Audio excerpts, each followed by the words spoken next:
It started with a photograph. Two girls standing in a wheat field, hands clasped, light bending off their matching barrettes. The Holloway twins. They disappeared in the summer of 1963, leaving a town to rot in its own reflection. 60 years later, a sealed box found behind a church organ turns the silence inside out. Inside, film reels, a torn sheriff's badge, and a note that reads, "They never left the orchard." If you've ever wondered what truth costs after everyone stops asking for it, keep watching. If stories of vanished children, buried confessions, and towns that keep their ghosts interest you, subscribe. July 1963. The Holloway farm sat at the far edge of town where the dirt road thinned into meadow. That morning, heat shimmered like breath above the grass, and the twins, Lila and Rose, were chasing fireflies that hadn't realized dawn had come. Their mother, June, stood on the porch with a glass of lemonade sweating in her hand. "Stay where I can see you," she called. The girls laughed in unison, the sound overlapping until it became one voice. At 8:14 a.m., a neighbor driving past saw them by the orchard fence, the world bright behind them. By 8:30, the fence gate swung open, and the yard was empty. When June Holloway found the ribbon tangled in the grass, she thought it was just the wind that had taken them. By noon, half of Ashford Hollow was combing the riverbank. By nightfall, they'd found only a single shoe in the creek and a smear of red paint on a stone. Sheriff Walter Bennett promised the press it was an active investigation. The next day, he boarded up the orchard gate and told the parents to stop looking. No bodies, no ransom, no suspects. Just two names carved into every prayer said in town for the next 60 years. The rain began the day Mara Keene returned to Ashford Hollow. Not a storm, just that slow, deliberate drizzle that slicks old paint and wakes forgotten smells. Wet wood, rust, and something sweet underneath. She parked outside the county records office, engine ticking, and watched the courthouse clock struggle toward noon. For 20 years she'd worked homicide in the State Bureau. Now she was supposed to consult on cold cases that nobody really wanted opened. The call came from Deputy Alan Greer. Young, nervous, eager for ghosts. "Ma'am, we found something behind the pipe organ at St. Agnes. Looks like evidence she'd driven 3 hours through fog because she knew that tone. The thin edge between curiosity and dread." Inside the church, light dripped through stained glass in bruised colors. On the front pew sat a cardboard box, damp at the corners. Greer lifted the lid carefully, as if afraid the past might lunge. Inside were old film reels gone the color of nicotine, 2 Polaroids, and a notebook wrapped in waxed paper like something meant for burial, not storage. The first photo showed the Holloway twins in matching dresses, standing before the orchard fence. The second showed only the fence, empty, but in the corner, half cut off by the frame, a man's shadow. Mara felt the air thin. She'd grown up 30 miles from here.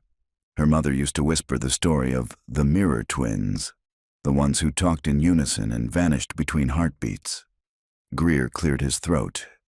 "The priest says the box has been there since they rebuilt the organ in 78. We found the note under it." He handed her a folded page, edges soft from humidity. "They never left the orchard." The handwriting looped gently, almost feminine. Mara studied the photo again.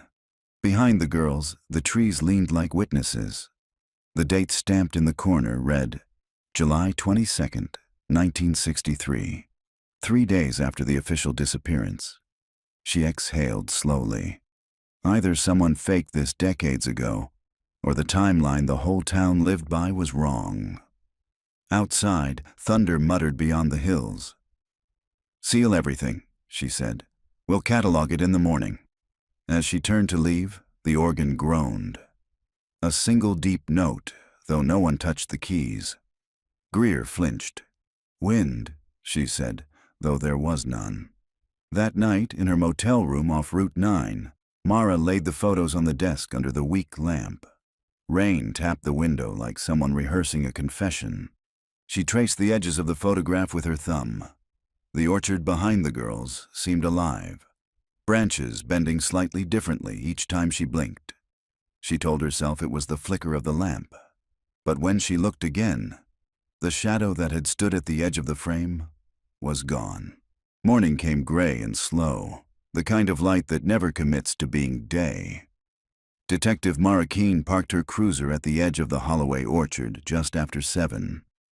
Dew clung to the tall grass like sweat, and the trees stood in ordered rows that felt more like gravestones than fruit bearers. The Holloway farm had been sold and resold over the decades. No one lived here now, just a caretaker who came twice a year to trim what hadn't yet died.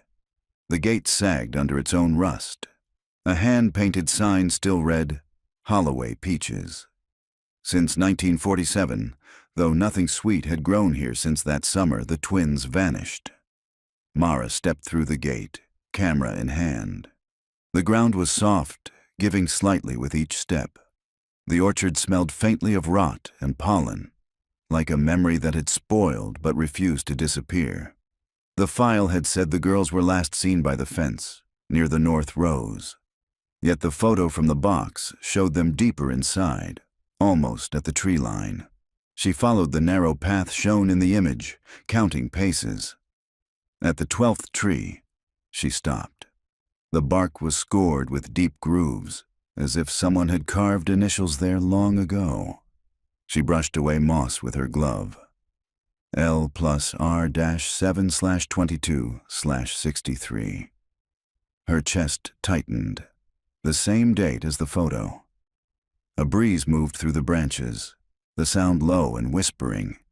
It almost shaped itself into voices. 2 of them, high and overlapping, like a memory caught between frequencies. She took a step back, forcing herself to breathe. Wind, she murmured again. A crunch of gravel behind her broke the trance. She turned. Deputy Greer stood by the gate, a paper bag of coffee and bagels in hand. His boots left dark prints in the dew. Didn't expect you this early, he said. I wanted the light, she answered, tucking her camera back into its case. Where's the priest? Father Laird said he'd meet us after morning mass. Claims he didn't know the box existed. But I think he's lying. Why? Greer hesitated. Because when I mentioned it, he said, not again, before I told him what it was. Mara nodded slowly. She crouched near the base of the carved tree. The soil was looser here, dark, turned, and uneven. She pulled on gloves.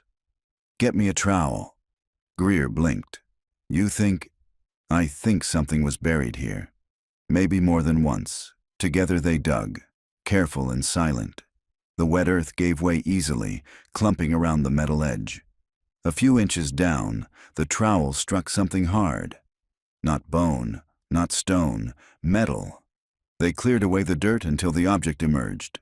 A small tin lunchbox, the kind children carried to school in the early 60s, the paint long since blistered by time. Greer exhaled. Holy hell! Bag it, she said softly. Back at the county lab that afternoon, the box sat under fluorescent light. The lid resisted at first, then gave with a rasping sigh. Inside, wrapped in plastic, lay a child's silver bracelet engraved with 2 names, Lila and Rose. Beneath it, a folded photograph, stuck together by moisture. Mara teased it open carefully. It showed the twins again, same dresses, same field. But this time, their faces weren't turned toward the camera. They were looking past it, eyes fixed on something or someone behind the lens. In the corner of the frame, a shadow stretched long and distorted, hand-shaped, reaching toward them. Greer swore under his breath. Could just be a branch. Branches don't cast hands, she said quietly. The lab tech leaned in. You want us to run the soil for decomposition compounds? Do it. And cross-check the bracelet engraving with any personal effects in the 1963 file. Greer studied her face. You think someone dug this up and reburied it? She nodded. More than once. Whoever left that box behind the church, maybe they wanted to make sure it was found. That night, Mara sat in her motel room again, staring at the bracelet through its evidence bag. The engraving shimmered faintly in the lamplight, and for a heartbeat she thought she saw fresh fingerprints along the edge, small, like a child's. But when she blinked, they were gone. The rain started again after midnight. She left the lamp on. Sleep felt like something she no longer trusted. Ashford Hollow's church was older than most of its parishioners. The brick walls bowed inward from decades of humidity, and the bell tower leaned slightly, as though listening for something it could no longer hear. Detective Mara Keene arrived just before dusk. The last of the congregation was filing out, umbrellas tapping against the worn stone steps. Inside, candles burned low, their flames bowing to every draft. Father Laird waited near the confessional. He was in his 70s, small-framed, his collar crooked, his hands trembling slightly. When he saw Mara, he smiled the kind of smile priests wear at funerals, tired, knowing. "Detective Keene," he said, "I expected you sooner." She studied him. "You knew I'd come?" He motioned for her to sit in the front pew. When men of the law start asking about ghosts, it usually means the town's lies have started leaking, he said. Ashford Hollow's been damp for 60 years. Mara sat, folding her coat beside her. "You were here in 63. I was newly ordained. Still believed every sin had a tidy confession attached." He looked toward the altar. "The Holloway girls, they were my first funeral service without bodies. Their mother wouldn't let me say gone. She said borrowed, borrowed," Mara repeated softly. He nodded. "That word stayed with me." She pulled the photo from a folder, the one with the twins and the reaching shadow. "We found this in a box behind your organ." Laird's hands stilled. His eyes flicked to the image, then away. "I hoped it had been lost for good." "Who put it there?" He was quiet for a long moment. The rain tapped against stained glass, making the saints shimmer as if they breathed. "Walter Bennett," he said finally. "The sheriff at the time. He brought it to me the winter after the search ended. Said he couldn't keep it in evidence, too many eyes. He told me to guard it, to keep the town from tearing itself apart. Did he tell you what it meant?" Laird's gaze dropped to his clasped hands. "He said the photo wasn't what it seemed, that the twins weren't alone that morning, and that the camera had caught something no one should see." Mara leaned closer. "Who was in the orchard with them?" He hesitated, then whispered, "The sheriff's own son." Her pulse quickened. "You're sure?" Laird nodded. "I remember because the boy, Paul Bennett, used to serve at Mass. Quiet child, always watching. The day after the twins vanished, he and his father stopped attending service. Then one night, the sheriff came to me drunk, shaking. He said, 'They followed him. They followed him, and I can't get them back.'" Mara's throat tightened. "Followed him where?" "Into the orchard," Laird said. "He told me he'd gone there to fetch them himself. But when he arrived, there was only the boy's bicycle and the sound of laughter from somewhere underground." The priest's voice trembled. "He said the ground moved." Mara stared at the candles, their wax pooling like tears. "Why bury the box behind the organ?" "Because he thought the church could hold the guilt until he died." Laird's voice dropped to a whisper. "When they rebuilt the organ in 78, I told them not to touch that wall. But they did. Maybe that's why you're here now." Outside, thunder rolled low across the hills. Mara slipped the photo back into its folder. "Father, if I reopen this case, everything you've hidden comes with it. You understand that?" He nodded, resigned. "Ashford's been living on borrowed mercy for 60 years. Maybe it's time the debt was paid." She rose to leave. "If you think of anything else—" "There is one thing," he interrupted. 3 weeks after the girls vanished, someone left a confession in the drop box. No name. Just 5 words. They never stopped singing down there. I thought it was nonsense then. Mara met his eyes. And now? He looked toward the dark mouth of the confessional. Now, I think it was a warning. That night, Mara drove to the old sheriff's house on the edge of town. The property had been sold years ago, but the house still stood, its windows boarded, paint peeling like old skin. She parked under a flickering streetlight, rain thickening to a steady sheet. For a moment she thought she saw movement behind one of the boards. A shift of shadow, quick, deliberate. She blinked, and it was gone. Her phone buzzed. Greer's voice came through taut. Lab reports back. The soil from the orchard, it's mixed with ash. Like something burned there before the burial, Mara's hand tightened on the wheel. Ash from what? Human remains, they think. Partial. She looked back at the house. In the distance, thunder cracked again, echoing like a door slamming shut. Stay at the station, she said. We're not done digging. As she hung up, lightning flashed across the field. For a second, the reflection in her side mirror showed 2 small figures standing by the orchard gate. When she turned, the road was empty.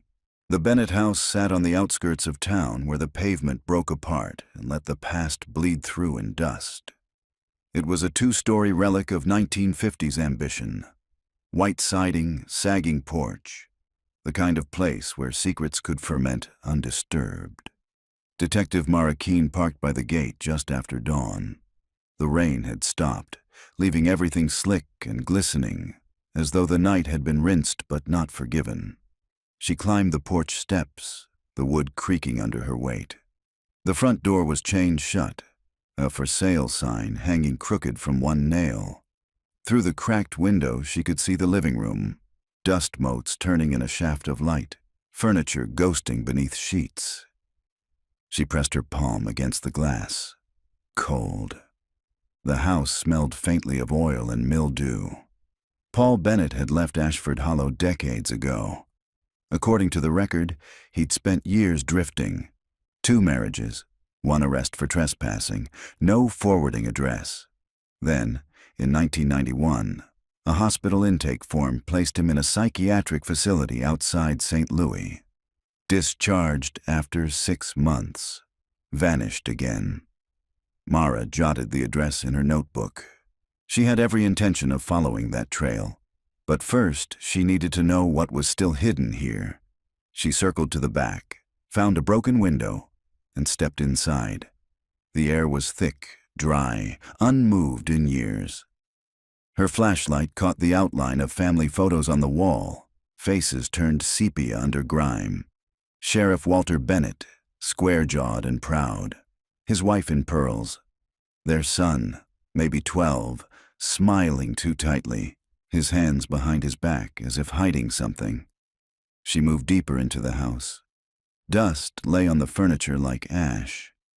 In the study, papers were scattered across the floor.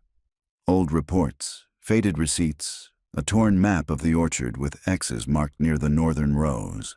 Then she saw it. A locked drawer in the sheriff's desk. She knelt, working it open with a penknife. Inside was a bundle of letters bound by string and a single Polaroid. The photo showed Paul Bennett as a young man, standing by a shallow pit in the orchard, his face half in shadow, eyes wide, distant. Behind him, barely visible, the outline of 2 small figures, transparent as fog. Mara felt her pulse slow. The photograph wasn't an exposure error. The twins' shapes were faint but deliberate, their hands clasped, their expressions unreadable. She slipped the photo into an evidence sleeve. One of the letters had a date.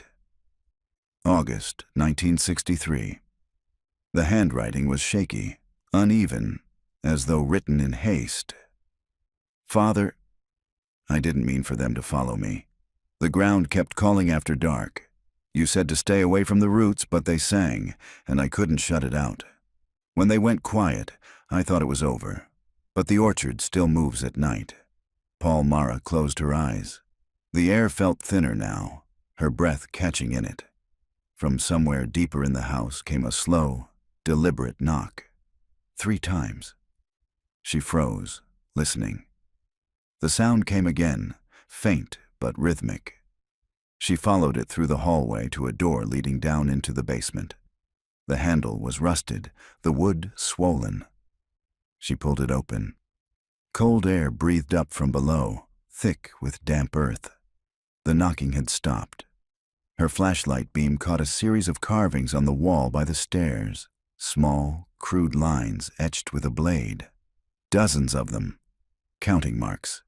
She descended carefully, one step at a time. The basement was low-ceilinged, the walls unfinished. A single bulb hung overhead, its chain swaying slightly, though no air stirred. At the far end, beneath a sheet of cracked concrete, something bulged. She crouched, brushed the dust away. The surface was uneven, patched clumsily. The color of the cement didn't match. She stood and dialed Greer. "Bring the ground-penetrating radar," she said. "I think Bennett sealed something down here." "What kind of something?" She looked again at the cracked slab, at the faint outlines beneath it that might have been nothing, or 2 small shapes side by side. "Human," she said quietly, "and maybe not alone." When she hung up, her flashlight flickered. For an instant, the beam caught movement by the stairs. 2 child-sized figures standing just beyond the light's edge. She blinked, and the space was empty. Only dust, swirling in the shape of breath.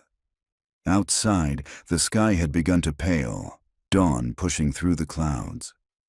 Mara stepped onto the porch and watched mist curl across the orchard in the distance. The case was opening itself now, one layer at a time, like an old wound remembering how to bleed. By the time Deputy Greer arrived, dawn had turned to a colorless morning. The Bennett house crouched in the fog like it had been waiting all these years for someone to come back and listen. Mara stood in the kitchen doorway, coffee in hand, her eyes on the open basement door. The smell of earth and rust lingered up from below. Greer came in carrying the ground-penetrating radar unit. It screened dark until he flicked it on. The device hummed to life, green lines pulsing across its display. "Basement's colder than the rest of the house," he muttered. "Feels like it's holding its breath." "Then let's see what it's hiding," she said. They descended the stairs. The concrete floor looked calm enough, but something about it didn't feel still. The uneven patch glimmered faintly where Mara had brushed away the dust. Greer ran the scanner slowly across the surface. The machine whined and began to spit static. "Signal interference," he said, frowning. "Shouldn't happen underground." "Keep going." The lines on the display shifted, forming faint outlines. 2 narrow shapes side by side. Then, deeper, something larger, indistinct. Maybe metal. Greer swallowed hard. "Looks like..." "Yeah, 2 cavities. Could be remains." Mara crouched, fingertips grazing the concrete. It was cracked along a faint seam, as if someone had poured it hastily over softer ground. "Get the forensics team." We opened it carefully while they waited. She explored the rest of the basement. Old furniture leaned against the walls, and an oil lamp hung crooked from a beam. On a workbench, she found a rusted tape recorder with a spool of black film wound around its spindle. She brushed it clean. "Bennett kept something down here," she murmured. Greer joined her. Could be old confession tapes, or evidence he didn't want anyone to hear. When the forensics truck arrived, 2 technicians descended the stairs with careful, measured movements. They set to work chipping the edges of the concrete, each strike echoing through the small room like a heartbeat. Mara watched, jaw tight. She had seen exhumations before, but this one felt personal, like the house itself was reluctant to give anything up. The first patch broke free, releasing a puff of cold, stale air. Beneath the slab, dark soil gaped open. The stench hit a second later. Damp rot, old wood, and something faintly metallic. One of the techs leaned closer. "Ma'am, you might want to see this." She stepped forward. 2 small bundles lay in the dirt. wrapped in what had once been white cloth, the fabric the same size and careful fold as something a mother might pack for a sleepover. Time had eaten through the fabric, revealing the curve of bone, delicate as bird wings. Greer turned away, his jaw tightening. "They're about the right size," the text said softly. 10, maybe 11 years old. Mara nodded. "Bag and label everything. Treat the area as active evidence." She crouched again, her light catching something just beyond the bones, a glint of metal. She reached in carefully, fingers brushing cool iron. It was a key, small and ornate, the kind used for jewelry boxes or diaries. She held it up to the light. A faint engraving along its spine read L and R. Her chest tightened. Lila and Rose. The forensics team began sealing the remains. Outside, sirens wailed distantly as local police arrived to cordon off the area. The fog had thickened, pressing close against the windows. Greer looked pale. "You think the sheriff killed them?" "I think the sheriff found them," Mara said quietly, "and maybe someone else made sure the truth stayed buried." They carried the evidence boxes up into the daylight. Reporters had already begun to gather, drawn by the smell of resurrection. Mara stood on the porch, looking toward the orchard in the distance. The rows of trees shimmered under the weak sun, their shadows long and uneven. She could almost hear children laughing, soft, overlapping, just beyond the wind's reach. That night, in the lab, she played the recovered tape recorder. It took several tries before the old machine caught, the reel turning with a dry click. A man's voice came through, shaky, exhausted. "Walter Bennett. This is Sheriff Bennett, August 3rd, 1963. The search is done. We found the pit. God forgive me, I sealed it myself. I had to. The ground wouldn't stay still. Paul kept saying they sang to him. I heard it too. In the roots, like something wanting out. I told him not to dig, but he went back. Said they were calling his name. When I pulled him out, he was smiling. He said, 'They're still down there.'" The tape hissed, the voice breaking into static. Then, faintly, another sound layered beneath it, soft and high-pitched. A child's hum, repeating, like a lullaby half-remembered. Mara stopped the tape. The silence that followed felt heavier than the sound. She stared at the reel spinning down and whispered to the empty room, "What did you bury, Sheriff?" Morning broke thin and colorless.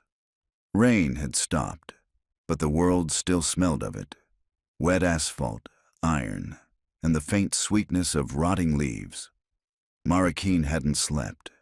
The tape recorder sat on the motel desk beside a half-drunk cup of coffee and the plastic evidence sleeve that held the orchard key.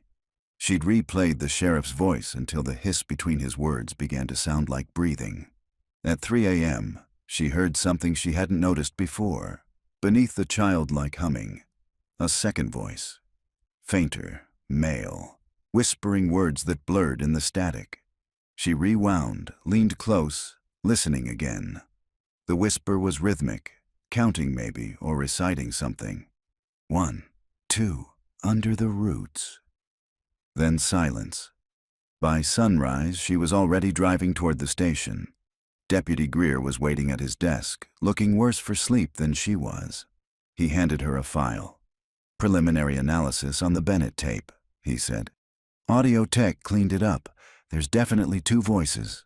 One's the sheriff, the other's male. Maybe late teens. The timestamp on the tape stock puts it at least 10 years newer than 63. So the recording wasn't made when he said it was," Mara murmured. "Right. Could have been him confessing later. Or somebody imitating him." She flipped through the report. The spectrogram showed parallel frequencies. One steady, one flickering. Almost melodic. "The humming matches the pitch range of a child," Greer added. "A girl, maybe 2 overlapping takes." Mara stared at the waveform, her thumb pressing against the paper until it wrinkled. 2 voices, 2 girls. She spent the morning cross-referencing missing person records and psychiatric admissions. Paul Bennett's file was thin but strange. 6 months at St. Dunstan Hospital. Release under supervision of a private sponsor who never signed a full name, just the initials J.H. At noon, she drove to the county archives. The clerk, an old woman with half-moon glasses, pulled the microfilm without asking questions. "Everybody comes for the Holloway girls eventually," she said. "They always think they'll find something new." The reel clicked through the viewer. Newspaper clippings swam across the glass. Front pages, interviews, the sheriff's photo under headlines that read, "Local twins feared drowned. No bodies found." Then another article, almost hidden. Bennett boy questioned, released. No details, just a quote from Sheriff Bennett himself. "My son has suffered enough." Mara sat back, the machine humming softly. Outside, the courthouse clock struck 1. Back at the motel, she placed the recorder on the desk again and pressed play. The sheriff's confession rolled forward, his breath shaky, words falling like loose nails. Then the whisper returned, clearer now after digital cleanup. "She said she'd show me the whole. Said the light was singing. Said if I listened, I'd see them again." The voice wasn't the sheriff's. It was younger. Paul Bennett. A cold line traced down her spine. She paused the tape, staring at the recorder as if it might answer her. Her phone rang. Greer's voice came through, breathless. "Detective, you might want to see this. We checked the fingerprints on the key you found, and?" "They match the prints on the film canister from the church box. But the lab says the oil residues are fresh, less than a week old." Mara looked at the key on the desk. The metal caught the lamplight like a blink. "That's impossible," she said. "Those boxes were sealed for 45 years. Unless someone reopened them," Greer said. Silence stretched between them. That night, Mara returned to the orchard. The county had strung yellow tape across the gate, but the fog had rolled in thick, swallowing the warnings. She ducked under and followed the path between the trees. The ground was slick, the air still. At the 12th tree, the one with the carved initials, she stopped. The hole the forensics team had dug was covered by a tarp. Beneath it, the soil pulsed faintly with pooled rainwater, reflecting the branches above like veins. She knelt, pressing her palm to the ground. It felt warm. The tape's whisper echoed in her head. Under the roots. Somewhere nearby, a low sound rose, half wind, half voice. It carried through the orchard, high and thin, a hum, the same note from the tape, soft as breathing. Mara stood slowly. The sound grew clearer, almost forming words now, and for a moment she thought she heard her own name threaded inside it. The fog thickened. Between the trees, 2 silhouettes flickered, small, motionless, hand in hand. Then they were gone. Only the wind remained, whispering through the leaves like the static on an old recording. The next morning, the orchard was a crime scene again. Detective Mara Keene arrived just as the sun crested the ridge, its light bleeding through mist that smelled of damp soil and something older, something sweet and metallic that lingered in the back of the throat. County deputies had already ringed the property with tape and floodlights. The tarp covering the excavation fluttered in the wind. Greer met her by the gate. His face was drawn, eyes rimmed red from too little sleep. "You'll want to see this," he said. "We ran deeper scans. There's another void beneath the first burial site. How deep? 3 meters. Maybe more. It's irregular, not a coffin shape. More like a tunnel." Mara's stomach turned. "Show me." They descended the muddy slope. The forensics team had already started widening the dig, metal shovels glinting under the pale morning light. The earth here was softer than it should have been, too soft for ground that hadn't been disturbed in decades. The lead tech knelt by the edge. "We found what looks like structural wood, old support beams, hand-cut. Could be part of a root cellar. Maybe a forgotten storm shelter. Mara stared at the dark cavity yawning beneath them. Or maybe something built to hide. She climbed down, boots sinking into the slick mud. The air that rose from the hole was colder than the morning air around it. Not just cold, still, like the breath of something that had been waiting.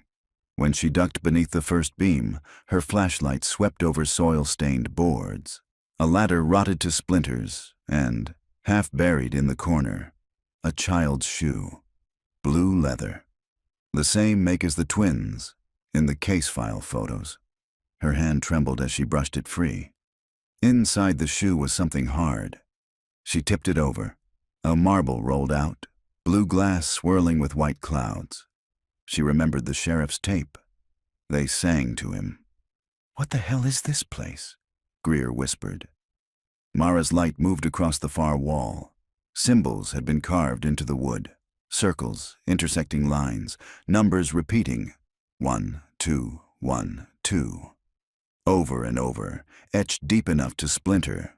The lead tech leaned close. Looks ritualistic, or obsessive. Mara knelt, tracing one line with her glove. It wasn't random. The carving followed a rhythm, almost musical. A pulse, as if whoever made it was keeping time with something only they could hear. Beneath the markings, her light caught a second object wedged in the soil. A metal tag. She pried it free. Engraved on it were the initials J.H., the same initials from Paul Bennett's hospital discharge papers. She stared at the tag until the letters blurred. He wasn't just a patient, she murmured. He had help. Someone on the outside. Greer exhaled. Maybe the sponsor. Maybe the reason he never came back. They sealed the objects and climbed out, the morning wind slicing through the trees. Reporters were gathering at the road again, their cameras flashing like the orchard was a living thing they could trap in still frames. By afternoon, the tunnel had been fully exposed. What they thought was a root cellar descended another 15 feet into the dark, the floor packed with debris. Glass jars, splintered boards, and dozens of small bones, animal and otherwise. The coroner called her over.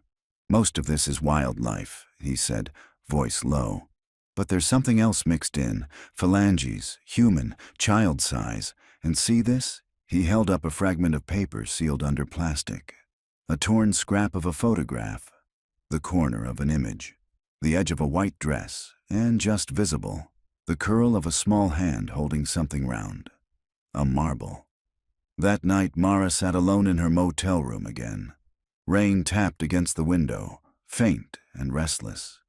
The recorder sat on the table where she'd left it, silent now. She pressed play anyway. The sheriff's voice returned, cracked and uneven. Then came the younger voice. Paul's. They said the ground would listen. That if I told it what I'd done, it would keep it safe. But it started whispering back, said I wasn't done yet. Mara stopped the tape. Her pulse thudded in her ears. The ground listening, the carvings, the tunnel. She closed her eyes, hearing again the hum that had drifted through the orchard the night before. It wasn't imagination. It was memory, a sound the land had learned to keep repeating. When she opened her eyes, something gleamed on the floor by the door. A wet footprint. Small. Bare. She stood slowly, following the prints across the room to the window. The curtains stirred though the glass was closed. Outside, fog pressed against the pane, shapes shifting just beyond view. Two silhouettes, holding hands, then gone. The hum faded, leaving only the sound of the rain, soft as breathing. Rain gave way to low fog that clung to the valley for days. It pressed the color out of everything. Sky, road, even memory. Detective Mara Keene drove the narrow county lane toward what had once been St. Dunstan Hospital for the Infirm and Disturbed, where Paul Bennett had spent 6 months after the summer of the twins' disappearance. The building rose out of the fog like something half forgotten by the earth. 4 stories of stone. Roof collapsed in places, ivy twisting through its broken windows. County property records said the hospital had closed in 1975 after a fire destroyed its archives. But someone had been inside recently. A trail of boot prints, fresh in the mud, led to the back door. Mara unholstered her flashlight and pushed through. The corridor smelled of mildew and ammonia, the air heavy with the metallic tang of old wiring and decay. Wallpaper peeled in sheets. Graffiti scrawled along the hallway read, "Listen to the ground." Her beam caught a metal sign half hanging from a nail. Ward C, Experimental Therapy Wing. She moved carefully, her footsteps echoing too loudly. In the therapy ward, most rooms were empty.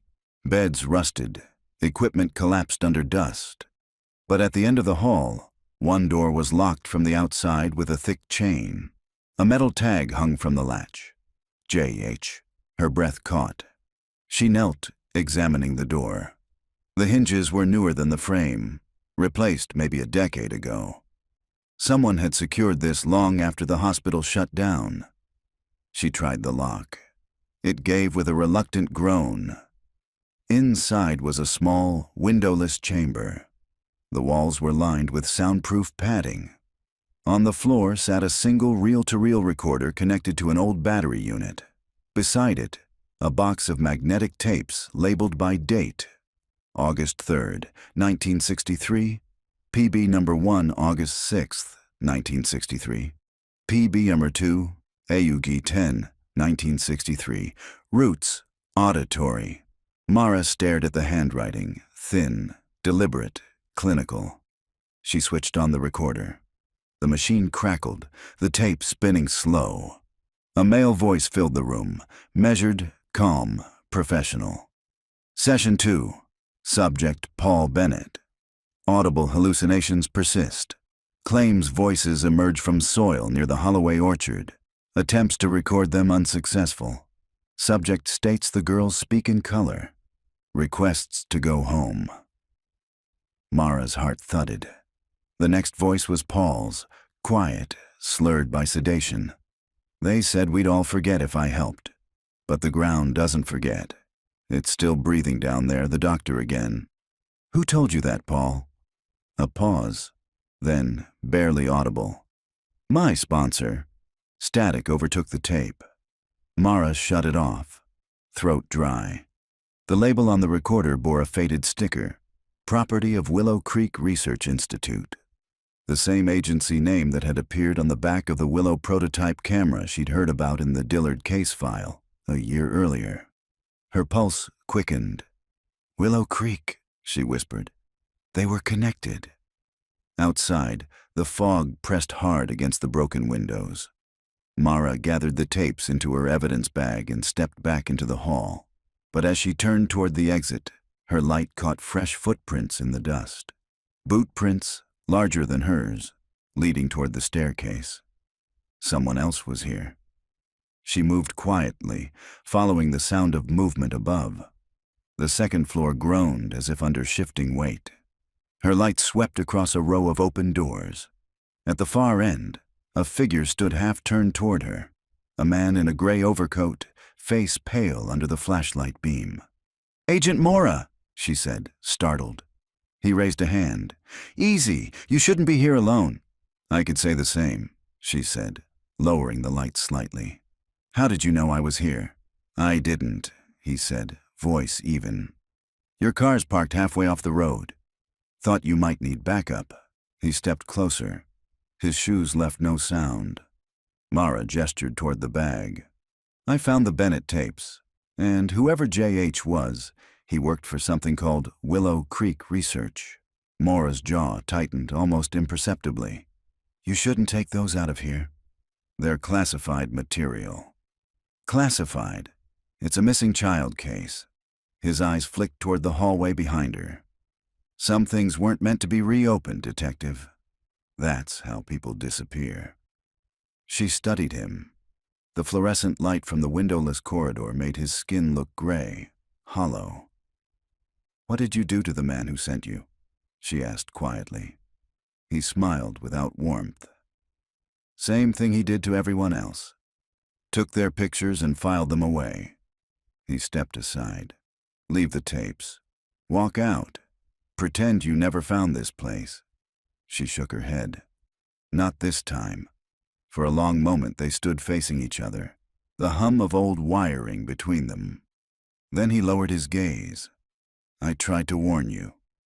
The light flickered once. When it steadied again, he was gone. Only the dust disturbed where he'd stood. Mara's breath came fast.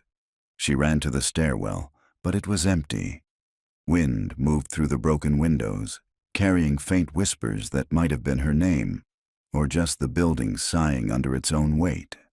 Back in her car, she locked the doors and sat shaking until the rain began again. The tapes lay on the seat beside her like sleeping things. She didn't start the engine for a long time. The hospital loomed behind her in the rearview mirror, its windows reflecting a dim light from somewhere deep inside, steady, pulsing, rhythmic, almost like a heartbeat. The storm burned itself out overnight, leaving the air raw and electric. Detective Mara Keene hadn't gone home. She'd spent the dark hours parked outside the Ashford County Sheriff's Office, replaying the Bennett tapes until dawn silvered the dashboard. Each listen left her more certain. The Willow Creek Institute had not been studying madness. They'd been listening for something beneath it. Inside, the station hummed with early morning noise. Phones, printers, the tired shuffle of uniforms pretending not to notice the cold case detective who had dragged the town's oldest wound back into daylight. Greer handed her a mug of coffee. You look like you argued with God and lost. I found Willow Creek's name on the hospital recorder, she said. They had Paul Bennett in an auditory stimulus study. That's what experimental therapy meant. Greer frowned. They were scientists, government contractors. 1950s through the 70s, claimed to be mapping trauma through sound and light frequencies. Early prototype cameras, tape analysis. Stuff meant to record more than the eye could see. More than energy, resonance, maybe memory itself. Greer rubbed a hand over his jaw. And you think they used the twins? I think they were the test. She pulled a folded paper from her coat, an old memo she'd photographed at St. Dunstan's before leaving. Project Willow/Field Series.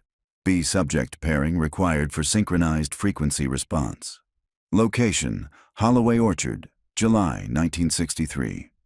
The date sat like a bruise on the page. Greer whispered, Jesus. Mara's phone buzzed before she could answer. Unknown number. A woman's voice, calm, measured. Detective Keene. This line isn't secure, so I'll be brief. You took materials from St. Dunstan's. They belong to us. Who is this? Dr. Judith Harlan, the voice said. The initials J.H. You've reopened something that was never meant to be understood. Mara's pulse jumped. You were Paul Bennett's sponsor. A pause, then. I was his handler. He heard them first. The twins weren't victims, they were conductors. You'll understand when you play the last reel. The call clicked dead. Greer stared. Handler. Mara swallowed the metallic taste rising in her throat. She's still alive. They traced the call to a rural exchange 20 miles west, near the defunct Willow Creek facility.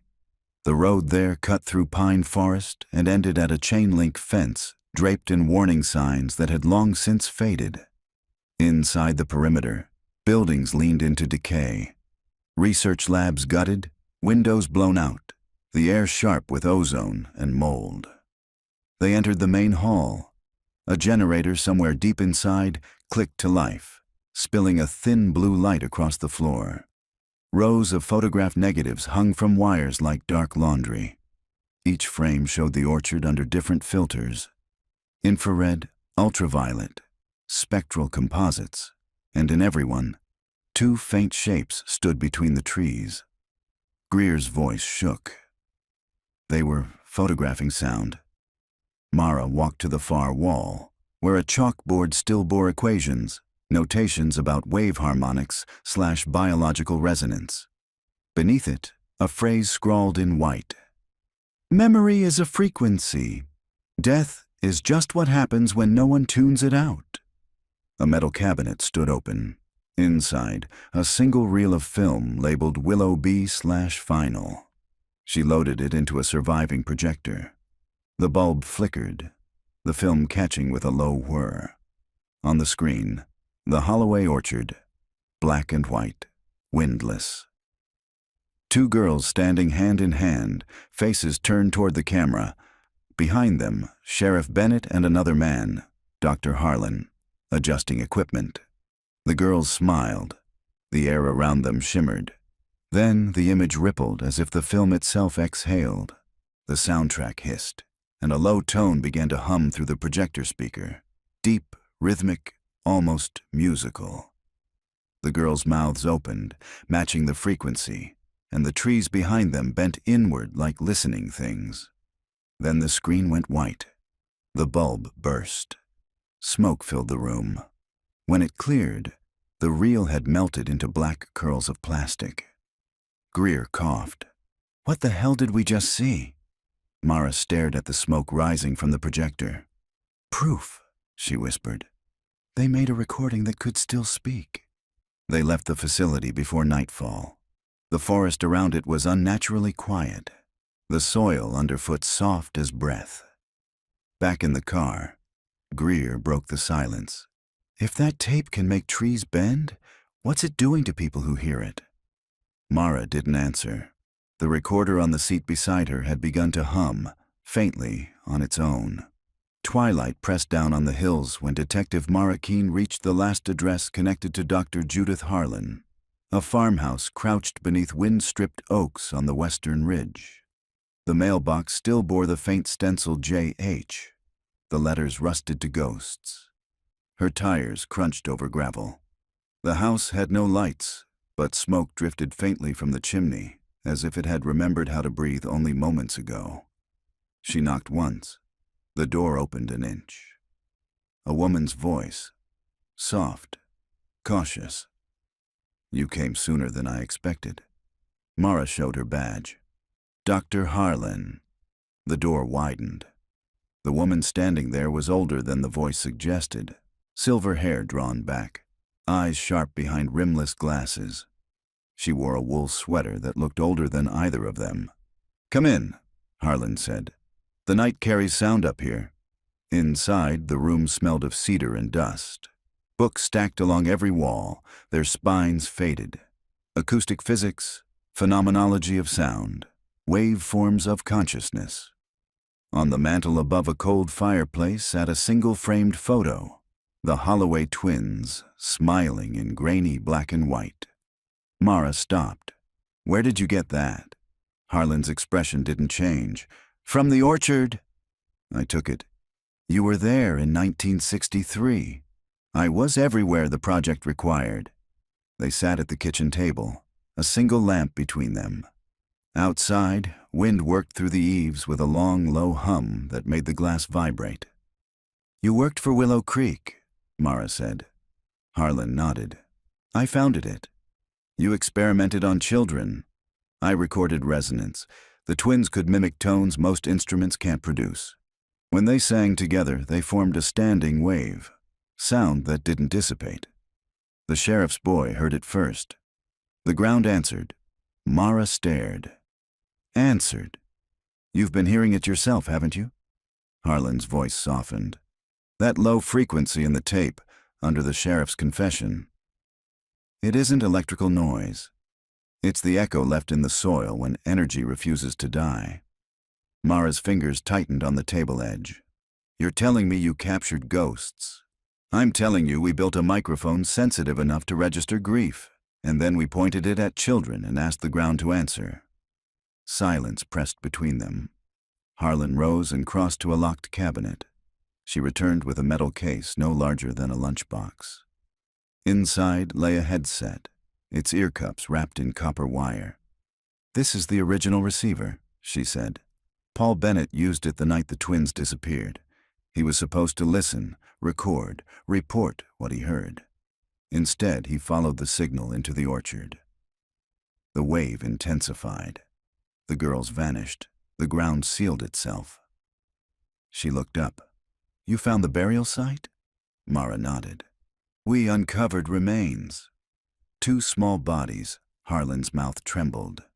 Bodies, yes, but not the voices. The resonance never stopped. Mara leaned forward. Why hide it? Why bury the tapes, the evidence? Because the government wanted weapons that could alter emotion at a distance. We were meant to map grief, not weaponize it. When the sheriff realized what his son had helped awaken, he sealed the pit and killed the funding. I disappeared. Harlan touched the receiver's wire with trembling fingers. They kept sending agents to erase what was left. One of them must have found you at St. Dunstan's. Mara remembered the man in the gray coat, the one who'd called himself Mora. He told me to walk away, she said. He's one of theirs, Harlan murmured. He doesn't age the way we do.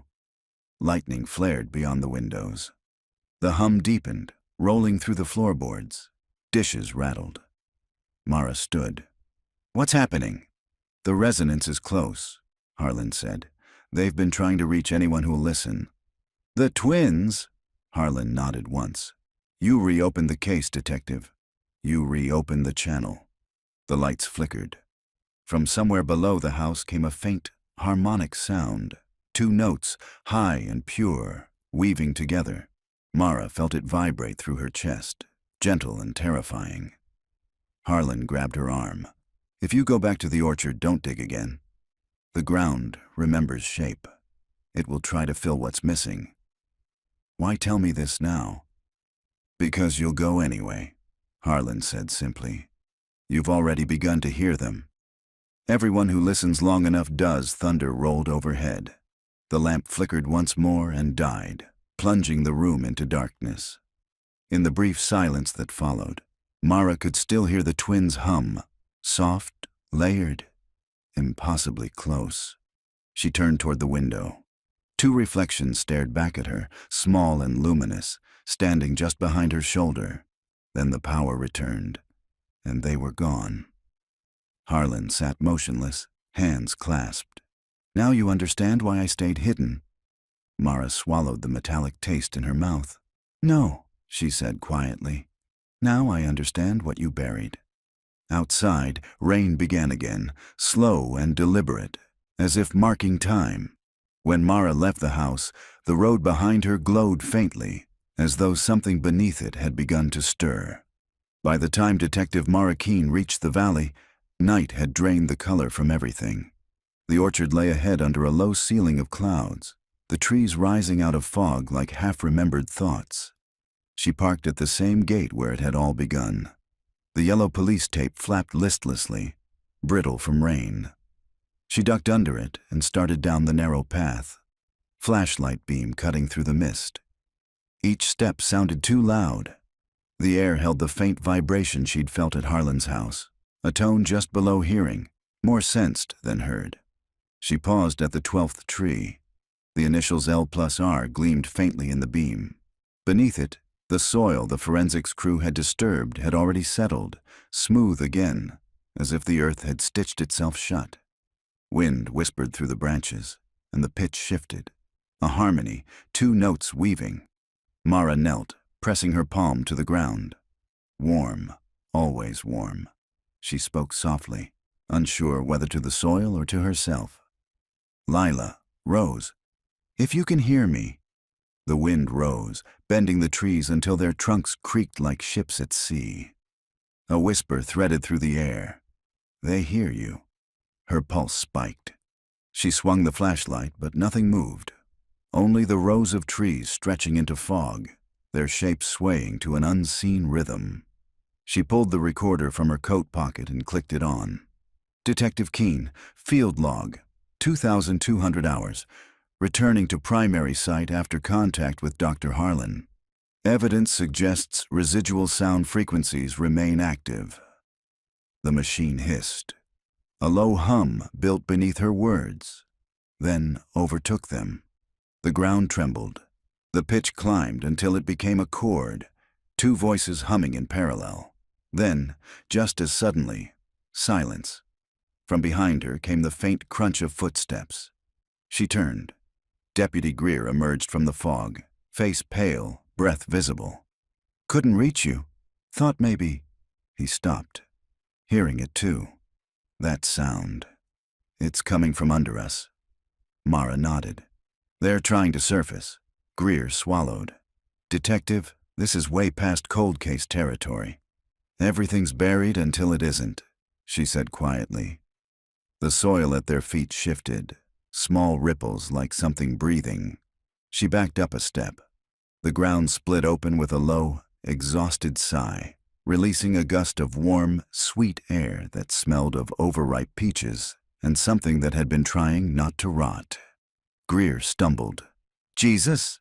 Light seeped from the crack, faint, golden, like dawn leaking from beneath the world. Within it, for the briefest heartbeat, two silhouettes stood side by side, hands linked. The hum rose again, shaping words. "We were never gone." Mara's eyes stung. "What do you want me to do?" The answer came not as sound, but as sensation, a pressure behind her ribs, like memory pushing upward. Her flashlight flickered. The recorder clicked, unprompted, beginning to play back a voice that wasn't hers. Sheriff Bennett. "I sealed the pit. I thought I was saving them. But the sound won't stop. The sound is alive." The light from the crack widened, revealing the glint of metal buried in the soil, the same kind of receiver she'd seen at Harlan's house. Its wires ran deeper, pulsing faintly with every note. Mara knelt. The hum grew gentler, almost pleading. Greer grabbed her arm. "Don't touch it. We don't know what it is. They've been trapped here 60 years, she said. "Maybe this is the only way to let them go." Before he could answer, she reached down and pulled the receiver free. The air detonated in silence. The trees froze mid-motion. The fog solidified into stillness. For an instant, the world seemed to pause. Then a surge of light and sound rippled outward, rolling through the orchard like thunder turned liquid. Mara staggered back, covering her ears. The sound wasn't pain. It was every voice she'd ever heard layered together, memory and grief and forgiveness collapsing into one sustained chord. When it faded, the fog began to thin. The ground settled. The crack closed on itself without a trace. Greer lowered his hands. "What did you do?" Mara looked down. The receiver lay in her palm, dark, inert. "Stop the recording," she whispered. Maybe that's all they needed. They stood in silence as dawn began to bloom behind the hills. The orchard looked ordinary now, just trees, quiet and still. Greer exhaled shakily. "You think they're gone?" Mara pocketed the dead device. "Gone isn't the right word." She turned toward the road. "I think they finally ended the broadcast." As they walked back to the car, birds began to call from somewhere deep in the trees, tentative at first, then stronger. When Mara glanced once more toward the 12th tree, she could swear she saw two small figures at its base. Faces calm, eyes closed, fading like mist in sunlight. She didn't look again. By mid-morning, the fog had lifted and left the valley raw and colorless. Ashford Hollow's orchard lay silent beneath a rinsed sky, branches black with rain. The sound that had haunted the place for 60 years was gone, but silence carried its own weight. It pressed against Mara Keene's ears until she could almost hear its outline.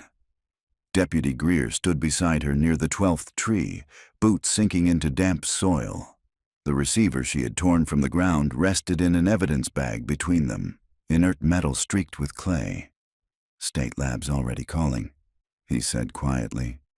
"They want to know what to label this under." Mara watched the tree line shimmer in the distance. "Call it closure," she said. "Just don't pretend it's the same thing as justice." He gave a weary laugh. "That's not in the database." They started back toward the cruisers. Reporters waited behind the police tape, faces pale against camera lights. Questions rose like a swarm. What happened? Who's responsible? Are the twins really dead? Mara walked past them without a word. Some stories couldn't be told in daylight. At the station, she filed her report in deliberate handwriting. Recovered device emitting subsonic frequency. Source of auditory phenomena unknown. She stopped halfway down the page, pen hovering, then added, residual voices ceased at 0430 hours. Site stable. The chief skimmed it, frowned. No official statement until the state's done with their toys. We'll call it an archaeological anomaly. Call it whatever lets them sleep, she said. That evening she drove back through town.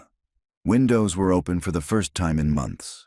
Somewhere a radio played an old gospel tune. 2 harmony lines, thin but steady. The sound made her throat tighten. She parked by the river and watched the water slide past the bridge, carrying bits of pale foam and leaves. For the first time since the investigation began, she felt the quiet reach all the way through her. Greer joined her with coffee and 2 paper cups. So, he said, you gonna tell the feds what really happened out there? I already did, she said. They won't believe it. They'll file it under local superstition and move on. And Harlan. Gone when I went back, Mara said. House empty, chimney cold. No prints, no trace. Maybe she went where the sound went. Greer stared out at the river.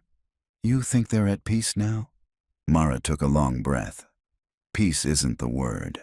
They're quiet. That's enough dusk folded over the water, the sky turning the color of old film. She reached into her coat pocket and drew out the small silver bracelet they'd found in the orchard. Lilah and Rose. The metal caught the fading light, glimmering like a pulse. She set it gently on the river's edge. When it slipped into the current, the surface rippled once, twice, then smoothed. She stood there until the first stars appeared, faint pinholes in the gray. Back in town, street lamps flickered on. The courthouse clock tolled 9, each strike echoing through the empty square. Windows glowed behind curtains.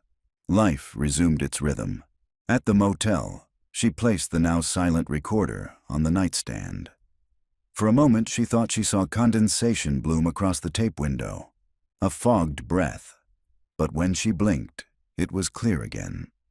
She lay down without undressing, letting exhaustion settle over her like another layer of dust. Somewhere in the distance, thunder murmured, but it was only weather now, stripped of its voices. Before sleep took her, she dreamed of the orchard one last time, daylight streaming between the trees, branches heavy with fruit. 2 girls ran ahead of her, laughter spilling back like sunlight. They reached the fence, turned, and waved before fading into brightness. When she woke, morning light pooled across the floor, warm and ordinary. The hum that had haunted her since the first day was gone. She poured the remaining coffee into the sink and stood for a moment, listening to the quiet heartbeat of the world. Then she packed her notes, left the key on the counter, and drove out of Ashford Hollow without looking back. The orchard, from the ridge, looked small, just a scatter of dark trees holding the last of the mist. For the first time, it was only land.